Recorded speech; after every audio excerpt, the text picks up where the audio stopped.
কি বলবো কষ্টের কথা, ঘোরাতে পারছি না মাথা।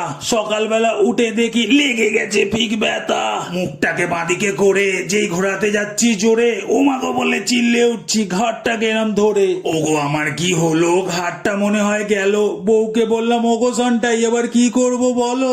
বউকে করলাম নালিশ, ভাবলাম করে দেবে হয়তো মালিশ। ও বাবা দেখি বলে সরে বসো, আগে রোদে দিয়েই বালিশ। কি করছো কি? আরে ব্যথা আমার ঘাড়ে। ও দেখি কিছু না শুনে আগে বালিশটাকে ঝাড়ে। বললো মা নাকি বলে ফিক ব্যথা হলে বালিশটাকে শুকুর দিতে হয় কড়া রোদের তলে। এভাবে হবে ঠিক? আমার ব্যথা ফিক মনে হচ্ছে কুনুই দিয়ে দিয়ে দিয়ে এক কিক। ও মা গো! ভগবান তুমি কোথায়? বুদ্ধি দাও এর মাথায়, যাতে কাটা গায়ে নুন না দিয়ে মলম দেয় আমার ব্যথায়।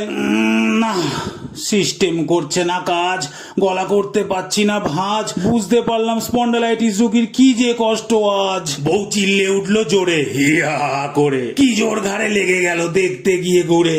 বলল দেখলাম টেস্ট করে, ঘাড় কি তোমার ঘোরে? সত্যিই তোমার লেগেছে নাকি অ্যাক্টিং করছো এতক্ষণ ধরে? সন্দেহের একটা লিমিট থাকে, সেগুলো বোঝাবে কে কে? হা হা করে হাসছে দেখো আমার ঘাড়টা দেখে। ঘাড় হচ্ছে না সোজা, তুমি হাসছো যাচ্ছে বোঝা। একবার ঠিক হতে দাও, তারপর দেখাবো তোমায় মজা। আ বাবা!